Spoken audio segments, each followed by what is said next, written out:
Welcome to episode 240 of the Rush Roundtable. We're talking about Earthshine today from Vapor Trails. So before we jump into the video and get on with it, I just want to mention, if you like our content, please support us on Ko-fi. We really appreciate it. And I want to introduce the panel. We have Paul, we have myself with a fresh haircut for the occasion. We have David, we have Alex, Derek, and Kira is here, back from the last time, Ceiling Unlimited, I think was the last time. So back in effect, we got our full panel. We got a great song to talk about. So I guess without further ado, the first thing we can talk about perhaps is we've been featuring tarot cards because they're inside the liner notes of the album. So we could probably bring that up at the very start just to kind of kick things off. Talk some tarot. All right. And before I get into that, please don't forget to like and subscribe to our content and check out our sponsors who are listed in the links below.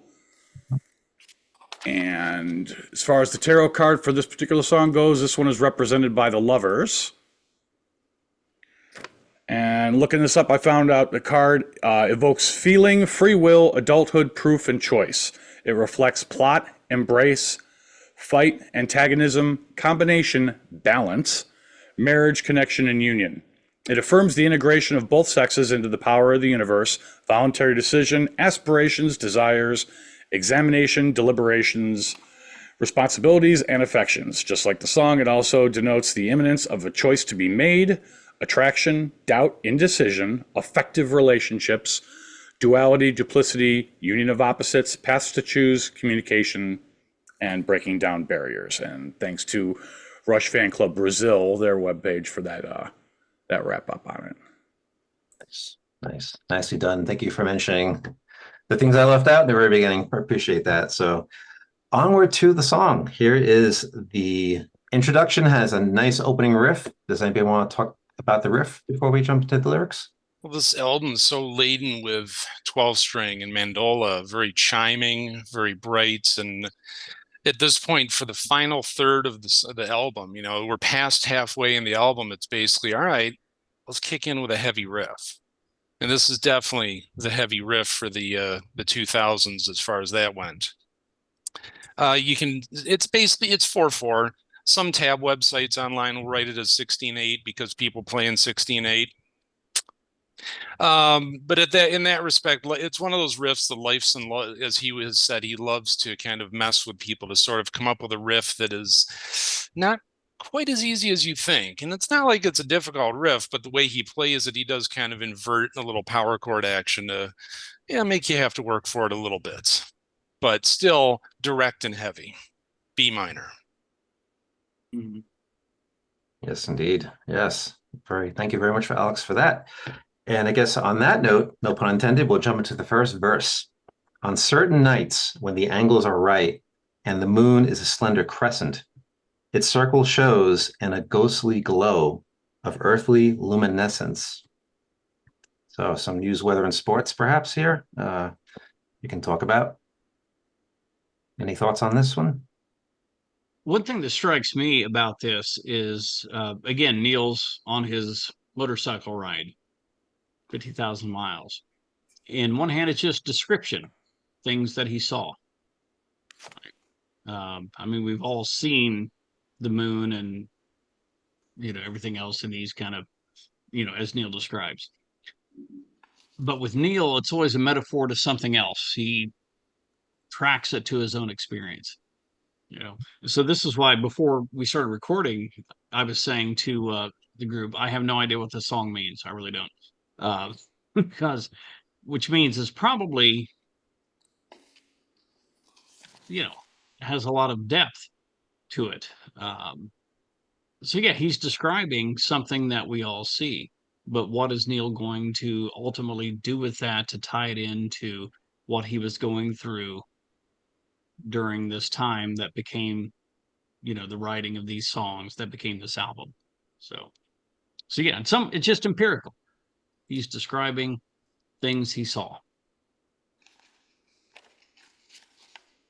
Yeah, any other thoughts on that? Alex, I think you had a pretty good description of the phenomenon in the notes, didn't you? I did, and certainly anyone who's paying attention to our lyric sheet, I was just kind of making a little alteration because of the section, so I have to kind of readjust here. Earthshine, an astronomic phenomena first described by Leonardo da Vinci in the Codex Leicester between 1506 and 1510. The term describing the sunlight, which is reflected by the Earth to illuminate the moon. This happens every 29 and a half days, or 29.5 Earth days, hence the lyric on certain nights when the angles are right. So if we see a sliver moon, but you can see the rest of it with a different angle, which we'll get to in a second, we've got that's Earthshine, is that phenomenon where, okay, moon's got a sliver, but we can still see the outline of the rest of it, allows us to, our perception to change. And I'll get into perception later. But Yeah, the phases of the moon. Yes. And without further ado, if you have any other thoughts, I'll move on to the pre-chorus of the song. Any other things to say? Okay. So in the pre-chorus, we have some vocalizations, some do's that are layered, do-do-do's, however you want to sort of describe the vocalizations, but they're very layered. And so there's also a key change coming up in this section too, I believe, right? So. Right, and that's why I added it. When I quickly looked over, I thought, oh, this is pretty important because, I mean, as I say, the song begins in B minor, and then for this pre-chorus, it's essentially a 5-4-1 progression in the key of A. So it is a distinct key change, moving to major keys off of the riff, off of the power chords of the riff. I think he does bring in the 12-string here, if I remember right. And mandolas. Right. So, I mean, at that point, it's a textural change, a key change. And this is where Neil does start to bring in, and obviously the entire band does start to bring in measures of 3/4 and 2/4. Some people, like on Reddit, might want to count it as 10/8, but I really, if you listen to the chord changes and the accents, it really turns into 2-3-3-3-2, that kind of thing. Which I suppose for a Rush song is something that's distinctive and should be mentioned. Hence mentioning it. Very nice. And I didn't know if this was where Alex layered it 20-something times is what I read. Again, on the Brazilian fan club site, had a great piece on this. Mentioned it up at least 20 times, might have been 21 layers with various arpeggios and other little flourishes. So more readily heard to me on the remix, on the 2013 mix, than on the 02. Another one of those things he definitely pulled off the Victor album by saying, you know, what if I put 5 guitars on this one little section? All right, what if we put 20 guitars in this one little section? Because we're working in digital now. Why not? Yeah, I think even Geddy, his playing is a little more, I don't know if it's a little more subdued, but I think Alex stands out a bit more. So, and of course, Neil. So, Which probably made Alex happy. yes, I think he was very happy with that. He didn't mind, I don't think. Yeah. All right, so we'll jump into the chorus now. Earthshine, a beacon in the night. I can raise my eyes to Earthshine. Earthshine, a jewel out of reach. Form a dream to rise to Earthshine. What shall we say here? Okay, so I said I didn't know what the song was about, and I still don't. But this strikes me. Again, Neil just describing empirical, experiences, but as a metaphor to what he was going through. Earthshine, a beacon in the night. He was looking for a beacon at that time in his life. Right? Something he could raise his eyes to. It is still a jewel out of reach. He's still struggling. But for a dream to rise to, he still wanted to get there. People that went through what Neil did want to just check out sometimes. And he wanted to, too, I think, in some ways, just based on the book Ghostwriter and some of the things he said in Beyond the Lighted Stage, the documentary. But Earthshine becomes a metaphor for hope. There is a beacon. Sorry. Okay. No. Makes me think of the phrase, When people talking about reaching for, your dreams, whether that's career, a hobby or something else in life, reach for the moon and, you may just end up touching the stars. That kind of expression. So even though Neil found Carrie and she, became the love of his life, I mean, he's still grieving for Jackie and Selena. I mean, that kind of pain never goes away, no matter how long it's been, so to me, maybe it's him trying to still find some kind of peace in his life, in the internal struggle, which Mhm. makes me think of, I'll go more details later on why he talks about astrology so much and rejection of religion, because that becomes a really big shift starting in Test for Echo, continuing this album, and I see some of it, a lot of it in Snakes and Arrows, actually. Yeah. And a Anything to little add? bit in counterparts, I think. Some of the Jungian symbolism. We have noticed a pattern over the discography as we've covered it on these roundtables where he goes back to similar themes later on, and his view of it has either evolved or matured or whatever word you prefer, but he revisits a lot of the same themes. We've talked about musical tie-ins where Heresy and Armor and Sword, same topic, different or evolved view of it. So I agree. And I'll get into Or more the in a same little bit, but themes refigured in yes, a new context or context is the word I was grasping for. Thank you. Yes. Very well. Yes, Derek, do you want to add anything? Anything to Yeah, add? when you brought up the lover card, it made me think of Alien Shore right away when you said relationships and that dichotomy. And when we discussed this roundtable, as soon as you sent me the Zoom invite, I'm like, yes, this is my favorite Rush song. I listened to these three songs back to back. I have this riff stuck in my head. I listen to it in the shower. I listen to it on my way to work. That it's been in my head for the past like 3 days now. One thing that I always thought of is that the beacon of light. Like he found that hope. And this far in the album, you start to see that hope. It's still heavy, still grieving, but you still get that glimmer of hope. And as you go down the album, I think these three songs in a row are my personal favorite on the entire album, just because you start to see that glimmer of hope. Something about these three songs grouped together, and then going into the last couple songs too. We've mentioned on some of the previous roundtables for Vapor Trails, this is sequenced perfectly and very clearly not as an accident. I agree. We're on the journey with them in this, and this is the next step towards acceptance of what's going on, or what he's been through, lyrically A and documentary in music form. yeah. Yeah. Nice. Cool. All right, I guess we can move on to the next verse. We have the opening riff coming back in.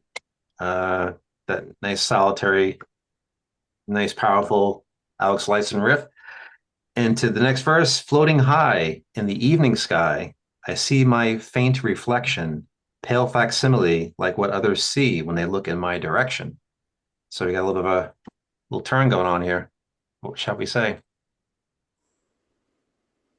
Pale facsimile, I'm pretty sure the actual phrasing there, I don't know if it's a direct lift off a title of one of Patterson Ewan's works, and I'll still hold off on talking about him for a little bit more, but I know that relates very much to the art that it helped to influence the song.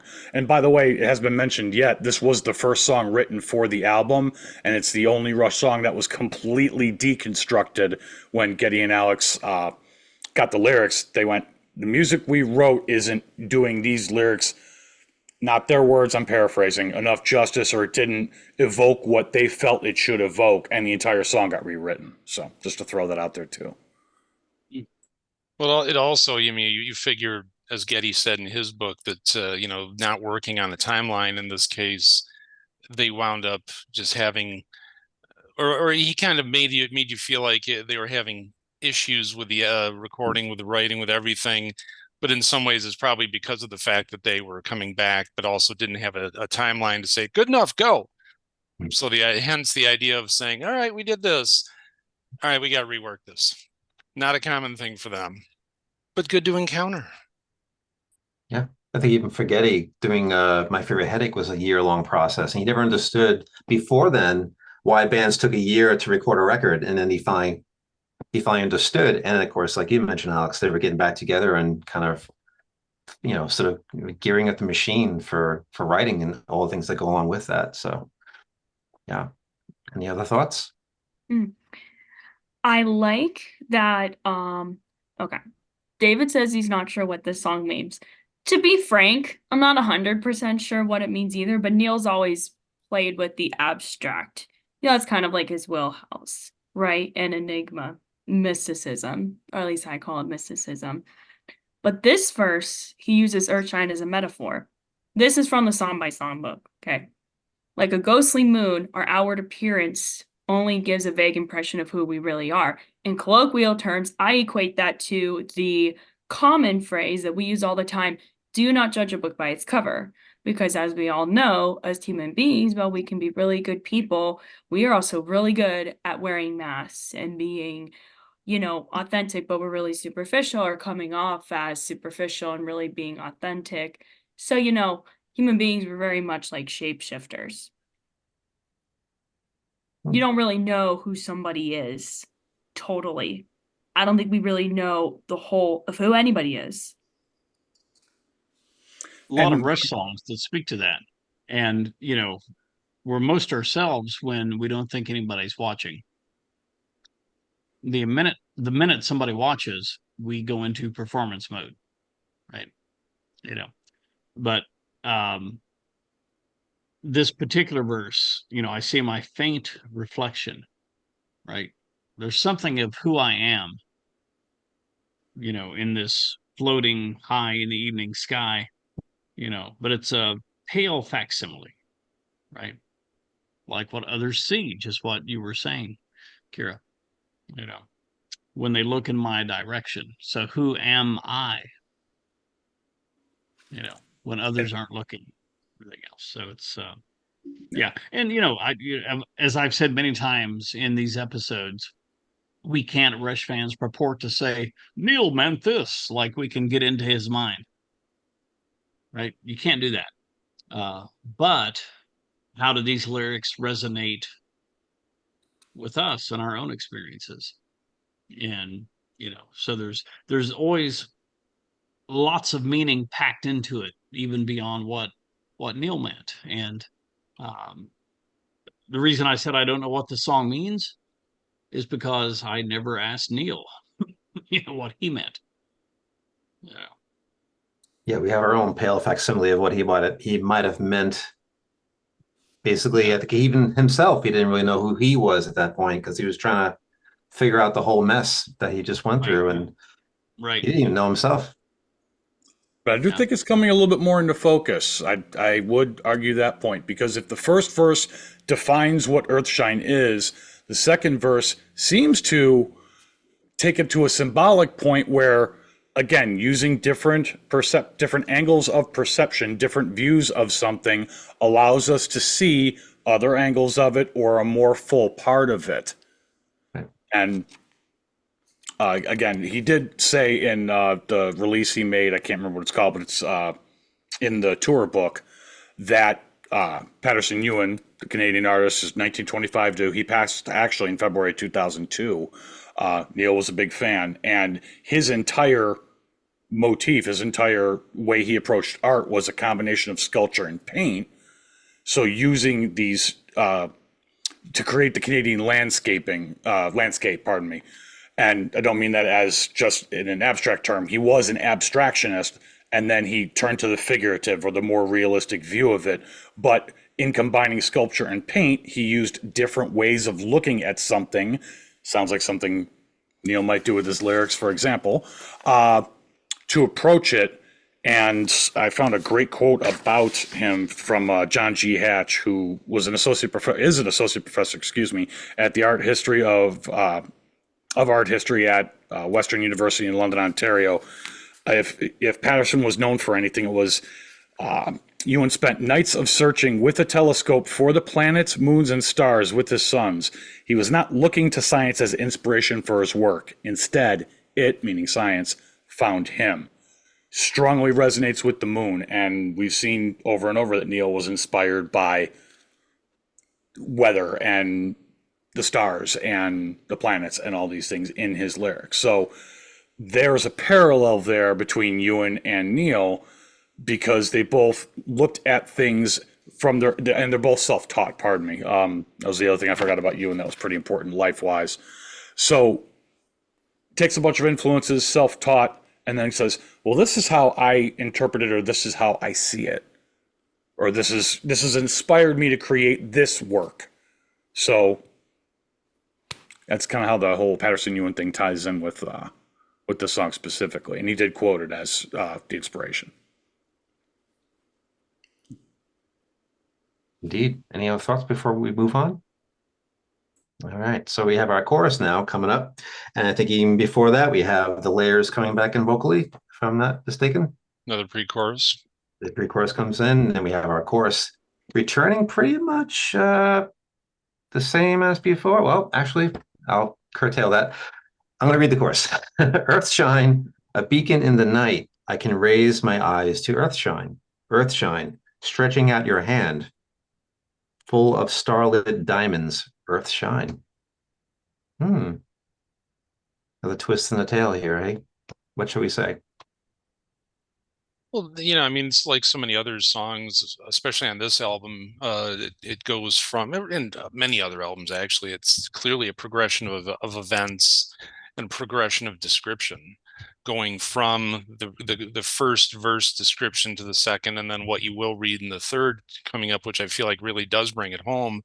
And certainly even for the chorus, the idea of a jewel out of reach, stretching out your hand, just once again, it's the noticing, it's the setting of the scene, it's the taking action, heading towards what might be a result, or what might be a call for further action, which also in some ways does speak to the tarot as far as making the decision. If you decide, are you going to decide, or you're not going to decide? It's not like he ever cared about free will, but Nice. I think full of starlit diamonds, even though we have collectively said we don't really know what this song means, I think clearly that means Carrie, because obviously stretching a hand full of starlit diamonds, well, they got married, and diamonds are typically what you wear on a wedding ring, unless you're me. I don't have a diamond, but you get the point. So have some realism through all the abstraction. The best abstraction points to real things, right? But the idea, I love the line, stretching out your hand. Again, that's another line of hope. Mm-hmm. You stretch out your hand to grab somebody else's, or to be pulled from the river, or, whatever, but what you're stretching out to, as Kira said, full of starlit diamonds. He really, really, really, really believed that life still had meaning, and Carrie gave him that, certainly. And again, so yeah, the metaphor of Earthshine was his whole journey. It's out there, can't quite get it, but I'm reaching for it, and it's there. And coming off Secret Touch, because David, you've on each of these that you've been on, you've done a great job of showing us that journey. And Rob, you've even brought the parallels with the motors. Every song sounds like a motorcycle ride, depending on how you look at it. And this one does too. But these are, again, the sequencing, as Derek brought up. Last song was Secret Touch. We were like, he's just starting to come out. Our protagonist, as I put it, is just starting to come out of this. And now with this, as it's coming out, reaching for something, to your point, David. Well done. Yes. All right. So I guess we have to talk about, the sort of interlude / solo. I guess depending on which version you listen to, there's certain things that happen on each remix, 2002 version. Definitely a lot of Live. layers in the solo too. So Mm. anybody wants to think, jump in that? But clearly, the first 12 measures are.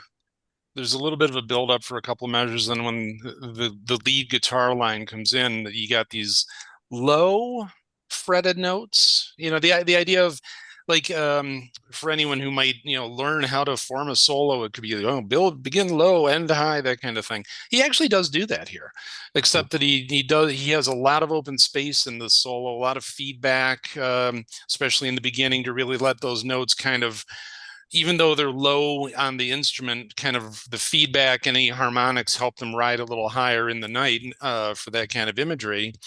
And then after those 12 measures, he gets into the solo proper for a 16 measure solo that's, once again, in a theme of this album, there's no flailing. There's no, not that he's flailing, but, there's no fast licks and monster shredding. It's basically playing these melodic themes that, another definition for solos is, or axiom would be that it should take the song someplace.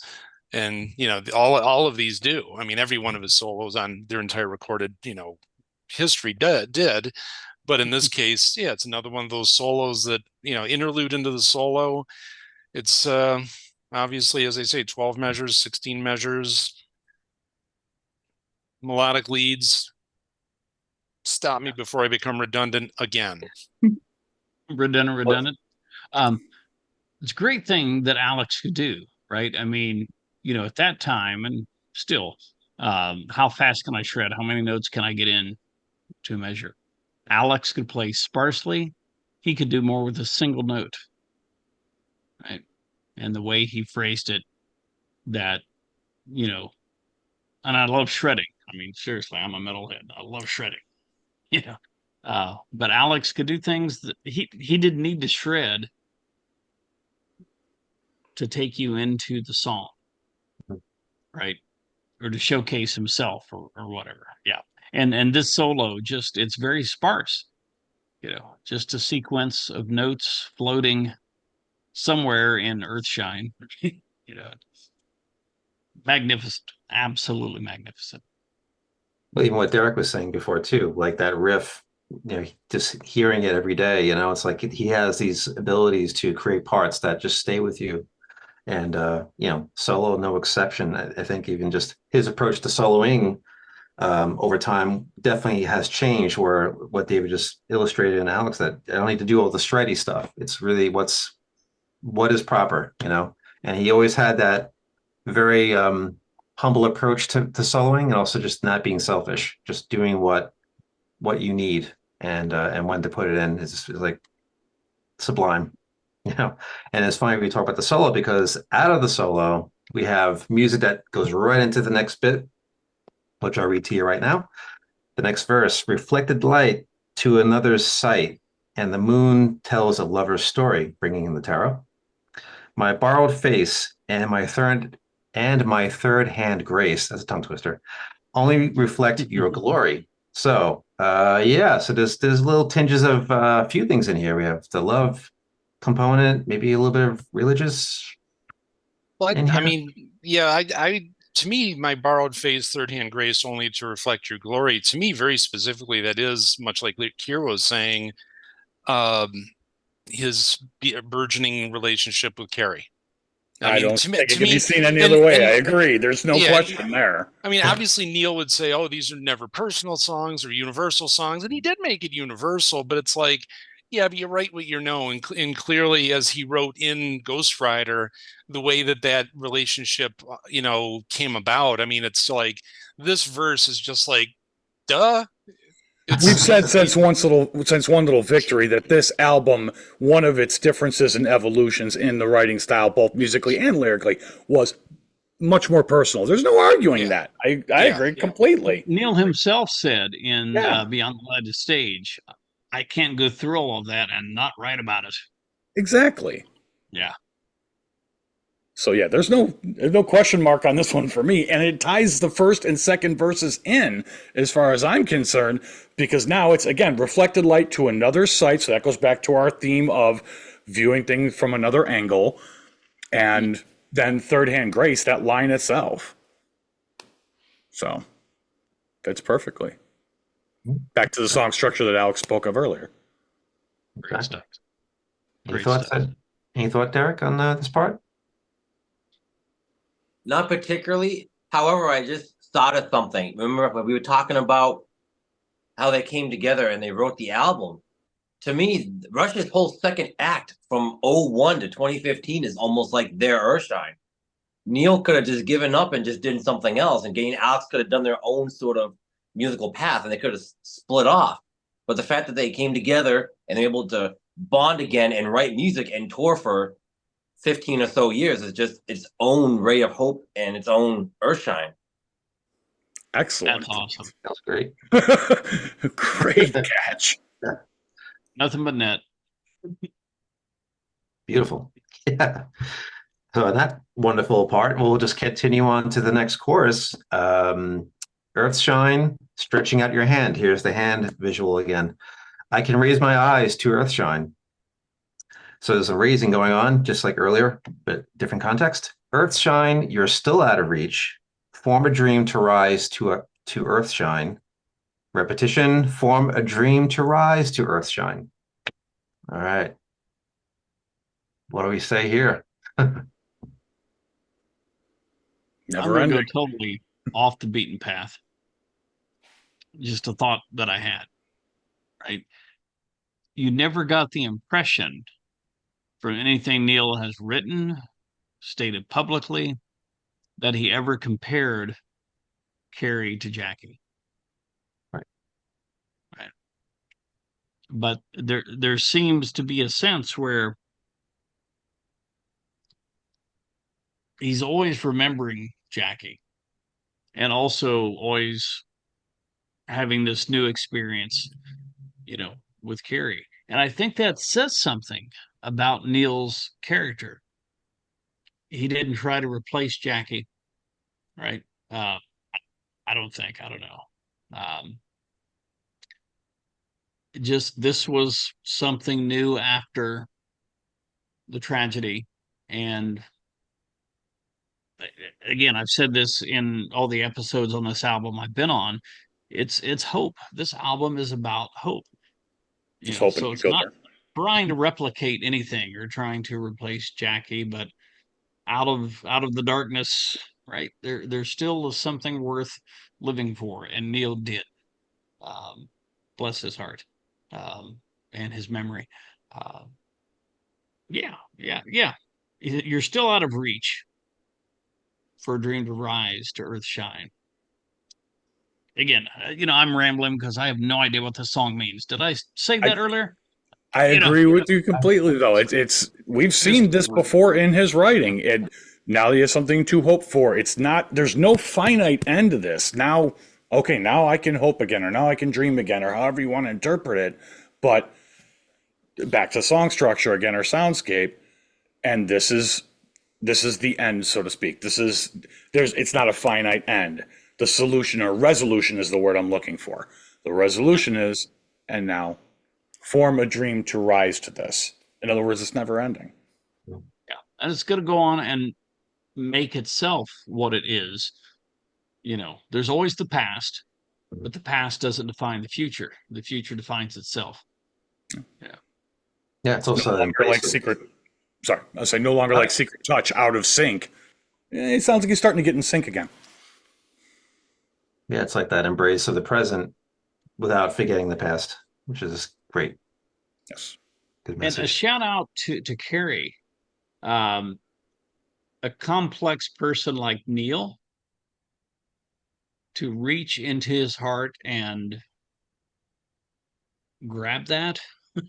Yeah. Wow, what a person she must be, to be able to resonate for Neil to resonate with her, right? So,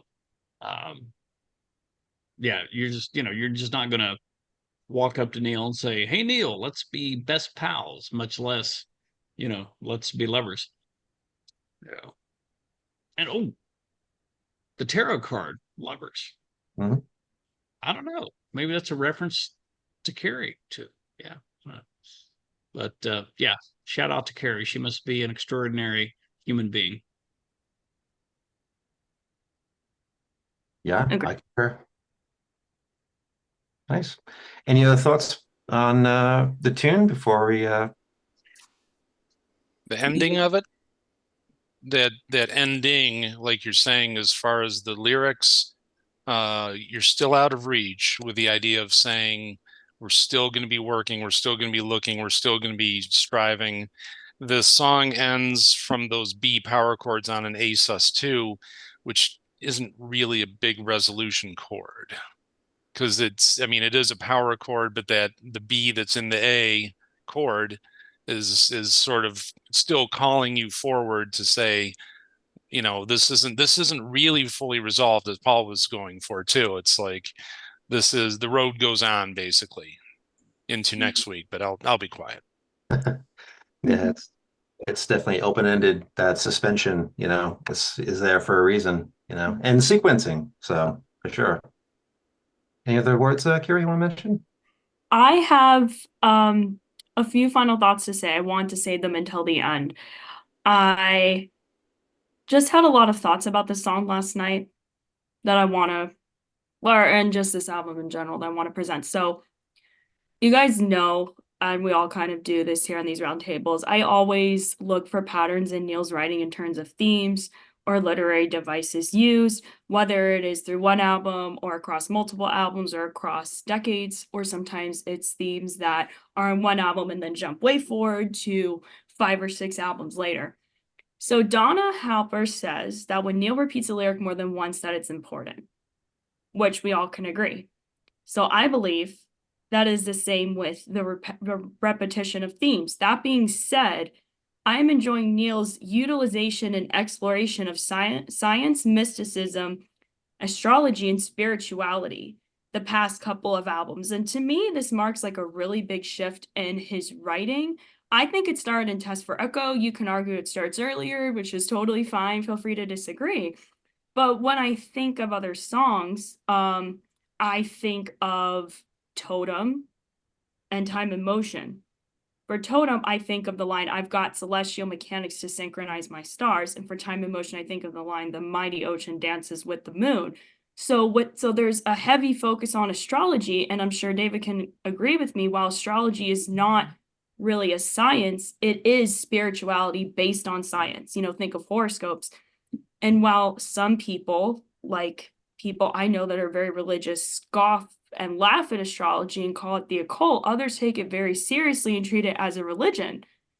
And astrology highly deviates from religion, which Neil's come to reject. I believe that Neil has become very bold in this album and Snakes for Arrows and Test for Echo. I mean, using tarot cards, that's pretty daring because some religions would deem that as part of the occult, whereas some people think they have some meaning, don't really put a lot of stake into it. And then some other people, like me, think that they're for good fun.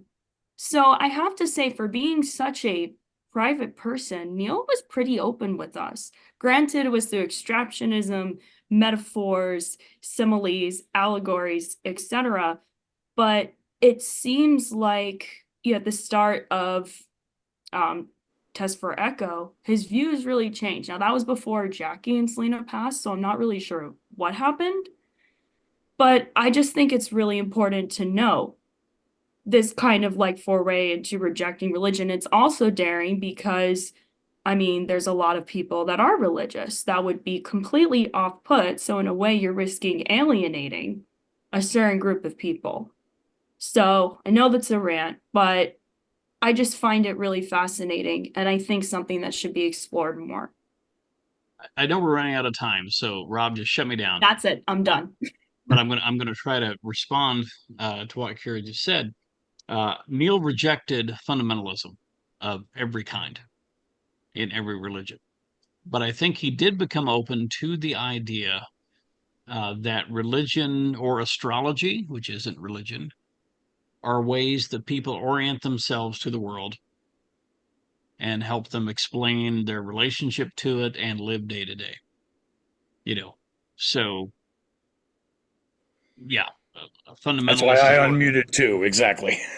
Yeah, yeah. So no, what an insight, Kira. That's awesome. I have a friend, retired professor from Vanderbilt, atheist, used to just scorn religion, started working with people in other fields, and then he said, yeah, hey, religion is a way that you can help explain your place in the world, and that's okay. It's only bad when you start, like, killing people because your religion is right, or whatever. So And Neil said in yeah, his books he's not anti-religion. It's like you said, the fundamentalism. It's he was actually fascinated by a lot of aspects of it and wrote about it or that view through. I can't remember which song we mentioned earlier. and his in the album. parents, Glenn and Betty, I want to say were churchgoers, if I'm not mistaken. I don't know that for sure, but I believe they just were regular, good Sunday church-going Christians that had a faith. Neil never hated Christianity. I don't think he hated anything. No, You know, it's just his mind was not for rent to any god or government. There you go. fundamentalism. There you go. I think that's Rejected it. Yeah. yeah. I think that's a perfect way to put a cap on this sucker. I'd like to thank all you guys for tuning in to this part of the video, and please don't forget to support us on Ko-fi. Please like and subscribe. All the links are down below. We got the merch shop, we got affiliates down below. You can check all them out, help them out. All the stuff is there, as Paul just displayed our Rush tee. So please go there and check everything out and support in any way you feel fit. And I guess on that note, we shall bid you adieu, and we will see you guys on the next episode. Thank you.